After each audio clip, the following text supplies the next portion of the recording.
what are the core elements that define your sound concept?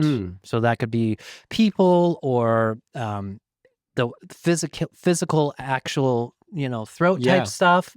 What would you say? Well, that's really a great segue, because I do talk about this a lot with my students. I talk about tone exercises. And I would say, like, the concept comes from, really, like, a lot of alto players, but a lot of tenor players too. Like I said, I primarily studied a lot of tenor players, and a lot of my vocabulary happened during those years.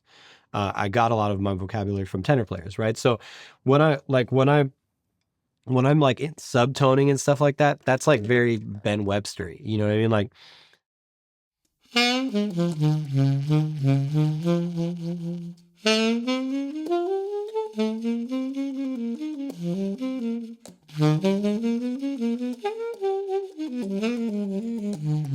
right?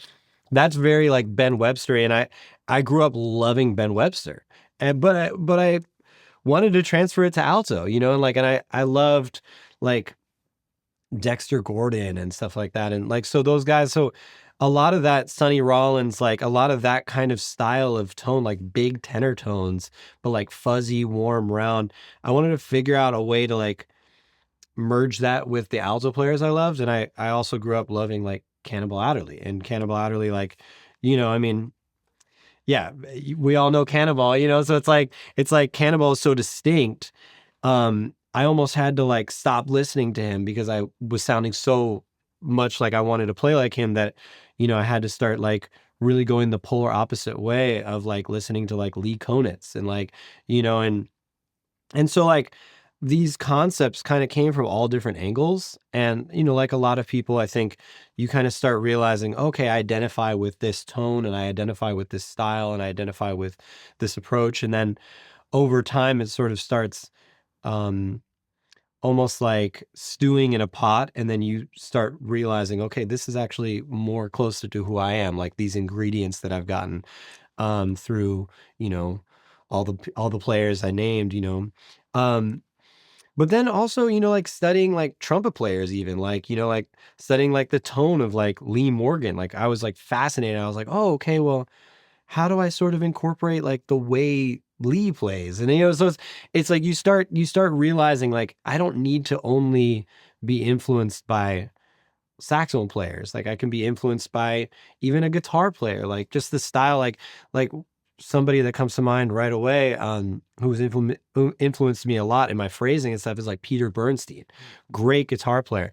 And, so it's like when you start learning how those players use inflections and how they express their tone and their lines and their phrasing, you start realizing like the talk of tone, the concept of tone is a lot more complicated than just like your sound. Your tone is actually like tied deeply to, your rhythm, and it's tied to your articulation. And so, when we talk actually a little bit about articulation, we'll talk about also tone and also your time is your tone, so it's like, we can't like look at somebody like Sonny Rollins without talking about, like, yes, his tone is unbelievable, but his tone is his time, and his time is his articulation. It's all this like one, like, thing, like it's separate elements, but it's become one thing. And it's kind of unbelievable when you start kind of zooming back and realizing like what is tone and what is your sound. So getting more into like the specifics, I'm going to talk about really quickly an exercise that helped me a lot. And this is what I do with literally all my students. I love this. So technically, when I think of tone, conceptually we talked about that, but technically what I'm thinking about is like really three parts, right? It's three parts on the horn, it's three parts on your body, right? I'll talk about the horn first because it's a little less complicated, right? So we're using our air, and we're kind of imagining that it's snaking down from the top here. Is this? Yeah, let's go this way. Okay, so it's snaking down, like, so this is what I call whisper tone. I don't know if that's a concept that you've heard before, but whisper tone is like when basically it's just not even tone yet. It's just like air snaking down. And then the second stage of the air would be subtone, which we were just talking about before, where it's kind of like breathy and like I call it like 40% air, 60% tone, or maybe vice versa.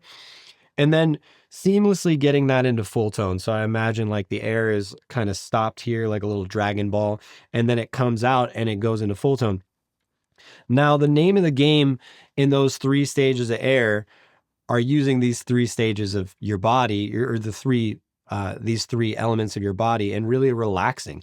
So contrary to like a lot of like band teachers where they say, okay, keep a tight embouchure, I think that really doesn't work for a jazz saxophone tone, or really just a good saxophone tone that isn't a classical one. So I always encourage my students to kind of keep a flexible embouchure, not rigid, right? So we're talking about supportive, but also flexible in your lower embouchure, right? And your jaw. And then along with that, you want to open your throat really wide. You know, we've maybe seen videos of like Michael Brecker and like how he puffs out his neck. It's like pretty extreme. But yeah, that's a big part of the core of your sound, is like opening up here and thinking like this kind of like upside down, like U shape, almost like a Hobbit door, you know, like, you know, and then connecting that deeply with your diaphragm, you know, and using a really kind of full bodied breath where you're using the sides of your diaphragm, you're using the back of your diaphragm, and you know, that's really your sound right there. So getting out of the way of your diaphragm, and that air here, and creating a really open channel, and then a conduit that's flexible and not rigid, because that's what's going to let the reed vibrate. Those three things in tandem with this exercise, the visual exercise I gave you there, that's the goal of this exercise. So I call it anti-overtone exercise, right? So pretend like you have just like no notes except a low B flat, and try this. So here's what you don't want to have happen right off the bat. Right? And you may experience that, right? So that means you're too tight here. You're maybe a little closed here, and you're not getting a big enough breath. Here's what you're striving for. I'm going to try my best, because usually you need a couple of shots to do this, but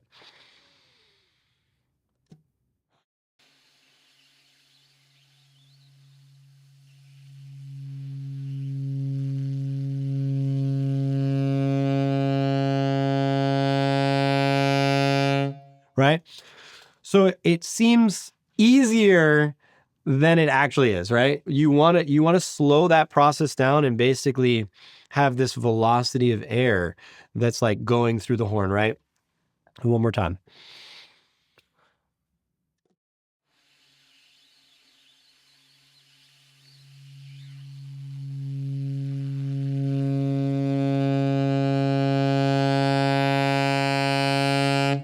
Right? All the way into full tone, right? So it's those three stages of air connecting, right? And that's what allows you, I think, as a player, to have so much more control over the horn when you can control the air velocity. Because like when I'm playing a ballad, for instance, like I think I did Chelsea Bridge earlier. I'm on a Billy Strayhorn kick.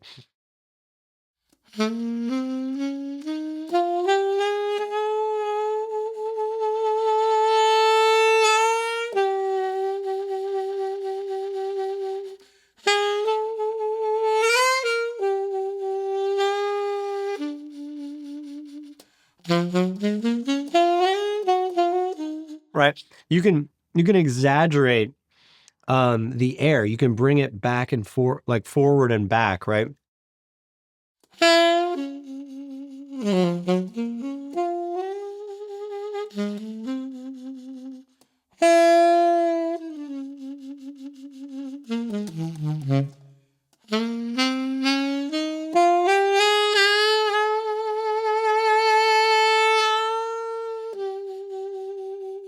Right, and really contour your phrasing, right? And that it's not just dynamics, it becomes like this control of your timbre, and this control of like all these elements that are your sound. And I think that's often overlooked when we study saxophone sound.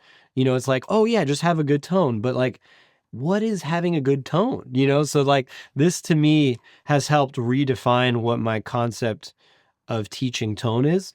And it's helped a lot of my students like have a more control of their sound, Yeah.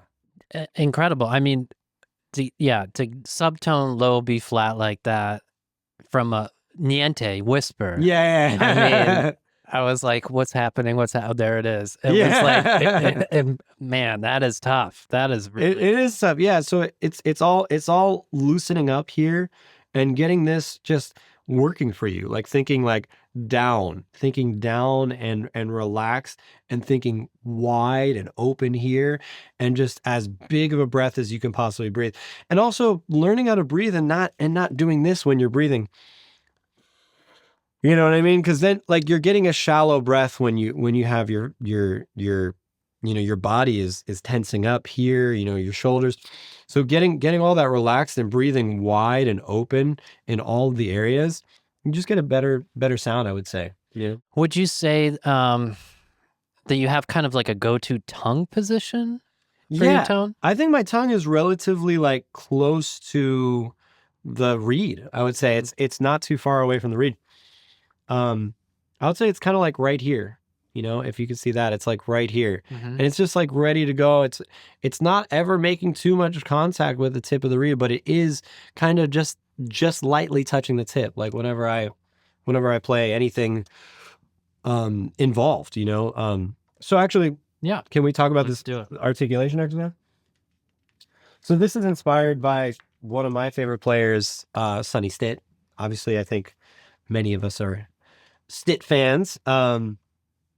But this exercise, to me, kind of illuminates like the smoke and mirrors of articulation, because we often think of articulation as like, hey, like a lot of tongue means like you're being clear with your ideas. Like here's an idea. Oh, they must be tonguing so much. Like even so much down to like a bebop scale, right? So if you're working with a bebop scale, for instance, like this will be my E flat concert bebop scale, dominant bebop scale. So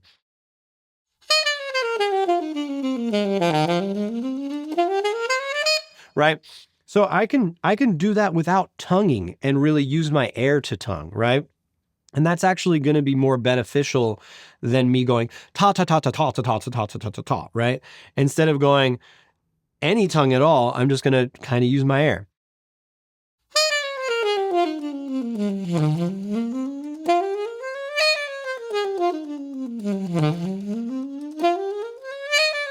Right? So when I'm playing fast, I'm not going to use any tongue at all.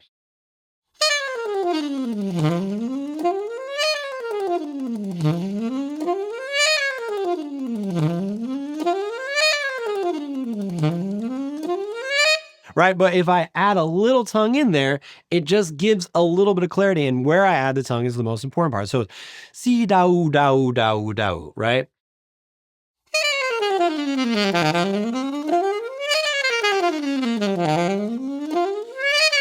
And sometimes I'm not tonguing at all. Sometimes for like a whole 8 notes, I'm not tonguing at all. So that's the magic of the articulation. And so this exercise is kind of an enclosure exercise on a major triad. And it's also a enclosure on a minor triad and a harmonic minor vibes. So I'll do the major one first. So this is concert B flat. You'll have this on the screen, so you check it out.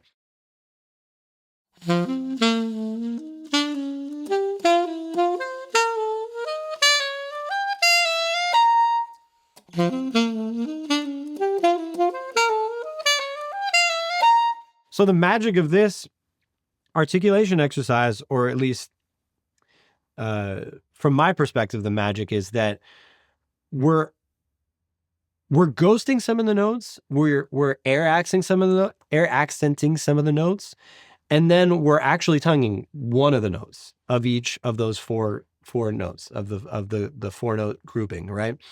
So we're actually only tonguing the ands of 1, right? And the ands of 3. So that, to me, rhythmically, is the more important part of the beat to tongue, because you're syncopating into 2 and syncopating into 4, right? So you're going wee da wee da wee da. So you're dancing with the beat a little more, and you're grooving and you're swinging, and that's where the tongue sort of lines up to give a little more clarity and a little more kind of like punch. And the rest of it is like either ghosted. I actually really ghost. I'm ghosting on 1 and 3, really. We do, right? Mm-hmm. So you're getting that do, right? And that really helps to sort of contour your line, right? So one more time.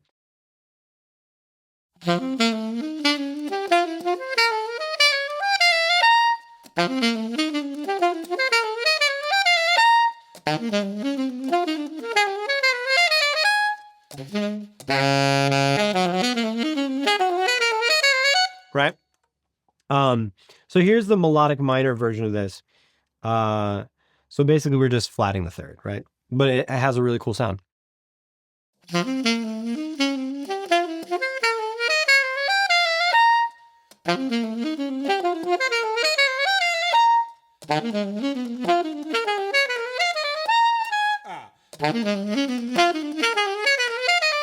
Right?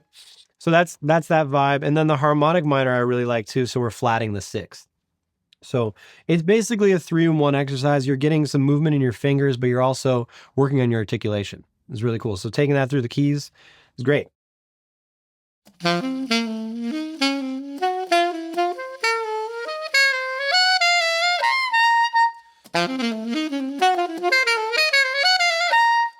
Sometimes that G pops out like that. It's the hardest one. Right? So that's kind of something that I like to work on. And if I'm playing, like for instance, if I'm playing a tune, sometimes I'll incorporate that idea. You know, for instance, like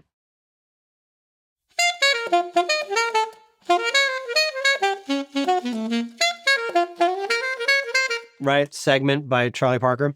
So if I'm improvising on that,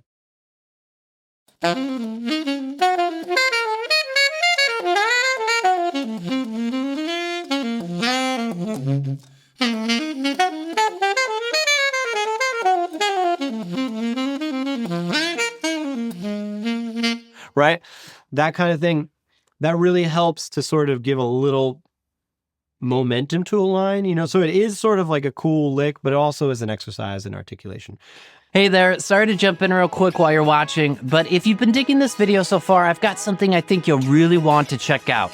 Let me ask you this. You've studied the theory, you've learned the licks, you've played the heads, and even transcribed the solos, but your own playing still isn't locking in like the greats. Why not? Most players think they need more vocabulary or fancier substitutions to sound better, but in reality, the missing piece, the thing that actually makes someone sound like a jazz player, isn't more notes. It's tone, articulation, and time feel, and that's exactly what this course is built around. Welcome to the Jazz Saxophone Blueprint, mastering tone, articulation, and time feel. This is my complete step-by-step course to help you build your sound, style, and swing feel your playing has been missing. This isn't just a random collection of lessons, it's the result of decades of study, performance, and teaching, all distilled into a structured system that has helped saxophonists finally sound the way they know they're capable of. Inside, you'll get access to over 25 in-depth video lessons. No fluff, just the exact methods I use with students and pros. Full demonstration videos so you can hear and see exactly how each concept works. Downloadable PDFs for every exercise, phrase, and concept. No guesswork. A complete course workbook that includes all exercises in one place, plus a key insights section for every lesson so you can absorb the most important takeaways and track your progress clearly. You'll learn how to develop a resonant, focused tone through overtone and tuning exercises, and how to build a swing and time feel through articulation, breath accents, pivot patterns, and blues phrasing. This course course is designed to meet you where you are, and it's totally self-paced. You can move freely between lessons and sections at any time, but I've also organized everything in a clear progression to help you get the most out of the material. Plus, you'll be able to download a full book of 200 jazz phrases over the most important chord progression in jazz, the 2-5-1. This is a lifetime study of vocabulary with bebop phrasing, alter-dominant ideas, and even a built-in practice tracker to help you stay on course. You'll also get bonus lessons like my 5-step improvisation method, a major chord and scale workout, blues phrasing and how to keep things rhythmically interesting, a full melodic breakdown of blue bossa, bebop enclosures, approach notes, and sidestepping sequences. Whether you're an adult learner getting back into playing the horn, a serious high school player preparing for auditions, or a professional looking to refine your core sound, this course gives you the foundation to play musically, confidently, and authentically. So if you're tired of guessing, if you're tired of sounding almost there, click the link and join me inside the Jazz Saxophone Blueprint. Let's make your playing feel as good as it sounds in your head. I'll see you inside the course. One question that I hear a lot, and I'm interested and curious to see what you might say about it, is the ghosting. And oftentimes I'll get the question, how do you ghost? Yeah. And so what is your concept of how you're ghosting? Is it like pulling the air away? Is it regulating the air in a certain way? Or... That's a great question. And I would say it's the air never stops, right? It's just what you choose to like let the reed sort of vibrate with. You know what I mean? I wouldn't say like you're deadening the reed, but I would say you're allowing like a little more punch to vibrate the reed on the air accents, right? So like my air is consistent. Like when like going back to that bebop scale.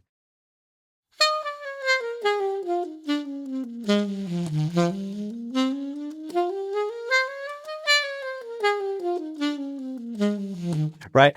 I'm just pushing the air a little more when I want it.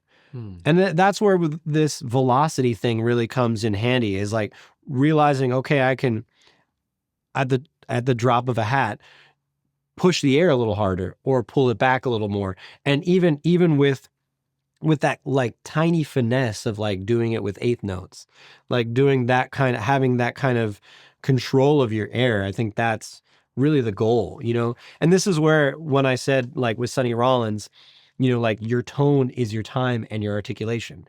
It's all the same equation, you know, because essentially that's what we're hearing. Like, I think that's one of the greatest compliments somebody can give another player is like, I love your tone, because really what they're saying is, I love the way you use your voice and your rhythm and your articulation to express yourself. Right. So that's like, I would say like, it's not just about doing long tones. Like it's really about like all this stuff that creates what the concept and what somebody conceives of as your tone, right? Mm-hmm. Yeah, I'd like to think of sometimes you want to be adding to the airstream rather than taking away. Yeah. So like that bass volume is kind of your lower mezzo piano, not ghosted, but close. Yeah. And then you're just adding to it rather than, because a lot of times people try and shut the air off to ghost the note. And you can't shut the air off. Yeah. The air is like a faucet. Like it's running, and you don't want to do anything to disturb the stream, you know, the airstream. But there are ways to like get a little more juice out of certain moments, and I think that's kind of what we're talking about here with that velocity, right? Yeah, and that articulation, it's an extension of the velocity of your air, you know. Yeah, I love it. Do you have any warm-up exercises you can't live without? Oh, cool. Yeah. I mean, I'll demonstrate one right here. I'll just talk about this top exercise here. So this is like, I like doing warm-up exercises that force me to get out of playing like 4-note groupings. So like in this exercise, we're talking about a 5-note, like a quintuplet. But we're working with like a minor 7 chord, right? So, and we're approaching the minor 7 chord from a 13 as opposed to, you know, the root, right? So it's giving us a 5-note voicing, essentially. It's like a 13 and then the flat 7, the 5, the flat 3, and the 1, right? So I'll do this, and I'll try to be articulation based with the way I play this, right? You'll hear.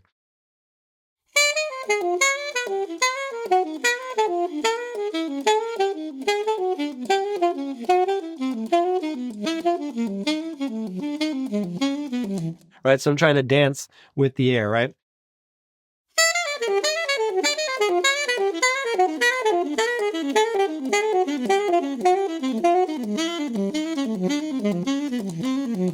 Right, so if I have a moment to warm up, sometimes I'll do that. And then you can take this through, minor 7 flat 5s. It sounds really cool.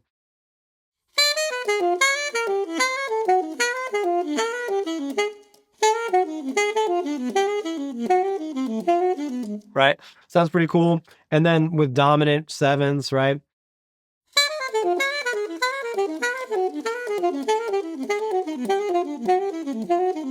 Right, that kind of, it sounds cool, right? You can do it with major chords approaching from the flat 7 to the natural 7. And you can get as creative as you want with this, but it's a cool way of sort of just breaking out of the eighth note thing. It's a nice way of like getting into a rhythmic flow that's maybe a little different. And another exercise I really like to do is just triplets, like chromatic triplets. And I try to do this quicker usually than I should, but I'm going to slow it down for now.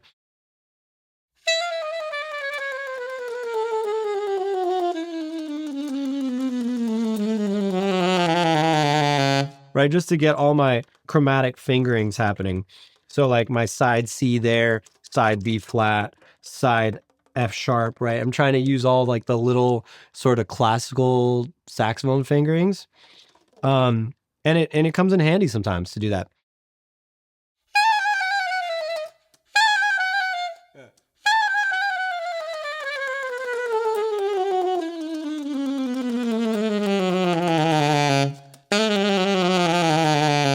Right? So trying to get that flow. And it's not always perfect, and if it is, great. But it's really just about sort of just trying to get the fingers warmed up, and I do it from like the top down. And sometimes I'll try to do it in the altissimo register and work all the way down, but that's a whole nother struggle. Oh, I hear you. It's killing. Now, this goes along the lines with the articulation I have. When you're playing over modern grooves versus swing, how does your approach to articulation and phrasing shift? That's interesting. I feel like I'm kind of always swinging. You know what I mean? But yeah, like I think it's not that different to me. Like yes, there's a little more like, like for funk music, like if I'm playing in the vein of like James Brown or something like that, yeah, sure, I'm not gonna like play like Charlie Parker stuff, but it's a similar approach to time.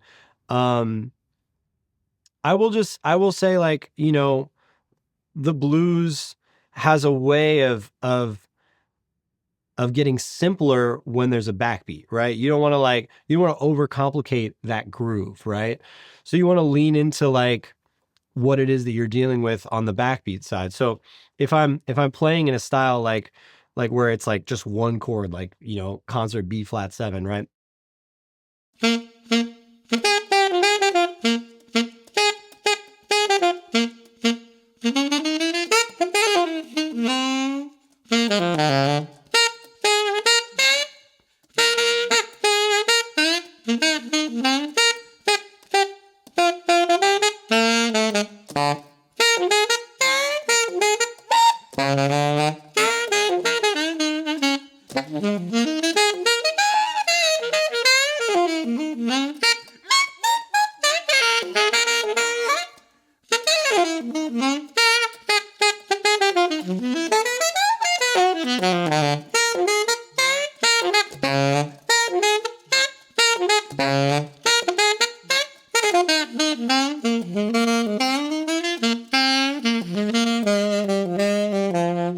Right. Obviously, I'm articulating a little harder. I'm trying to emulate kind of more of like a guitar in a way, like, and on the slides, like, earlier we were talking about sort of graceful, like Billy Strayhorn, kind of like Johnny Hodges slides, like.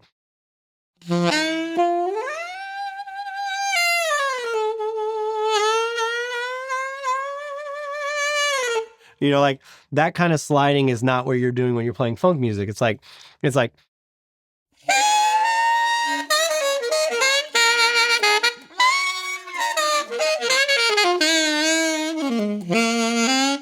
know what I mean? Like it's a little more dirty. It's definitely coming from a guitar perspective. And the articulation is definitely more like, I want it to feel like, heavy and separated sometimes, like. Right, so I'm definitely grabbing more of the reed with my tongue, whereas on bebop style articulation,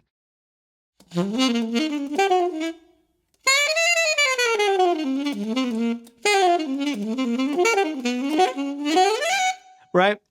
Sorry, I'm switching back and forth too much, but but yeah, it's definitely a lighter approach to articulation, right?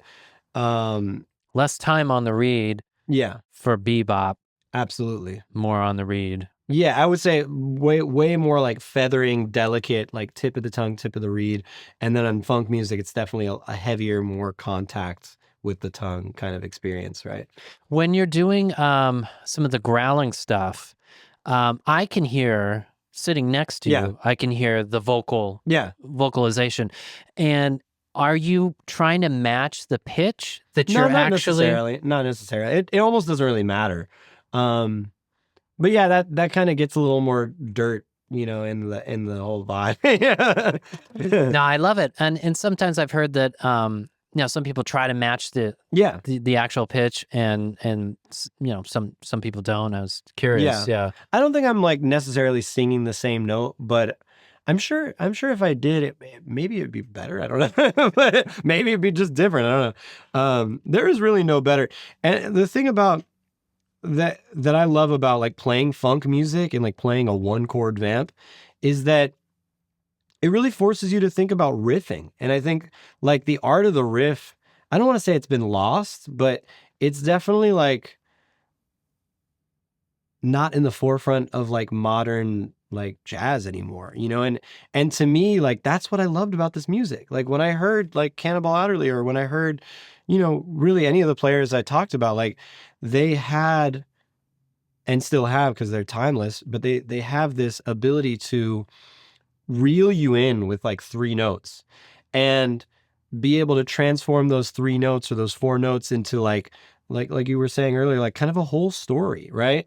And when I hear somebody play the blues that really knows how to riff, I hear just a well thought out idea that keeps like transforming into more, illustrations, and I think the art of the riff really starts with like, the blues. And so like, whether you want to play the blues as, with a swing beat or with a backbeat, like you really do want to start realizing, how can I use my tone, my time, my articulation, and my note choices to create rhythms that rhyme with each other, right? So that's kind of what I was doing with that funk thing. But going back to a more jazz, jazz blues.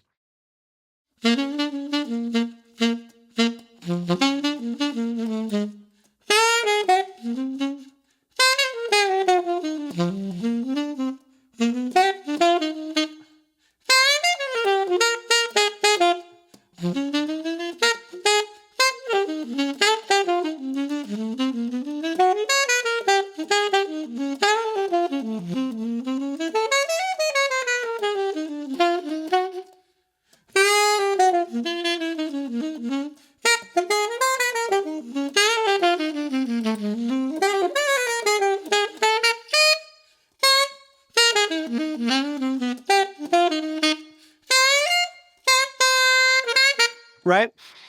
I'm still playing a lot of those. I'm playing bebop, but I'm playing rhythms that leave space for you to wonder what's next, right? And hopefully rhythms and notes that leave a little anticipation of like, oh, is he done yet? Or oh, okay, there's something around the corner. You know, like that's what the best improvisers do. And I think that's how I want to use my tone and my time, my articulation, and my harmony, right?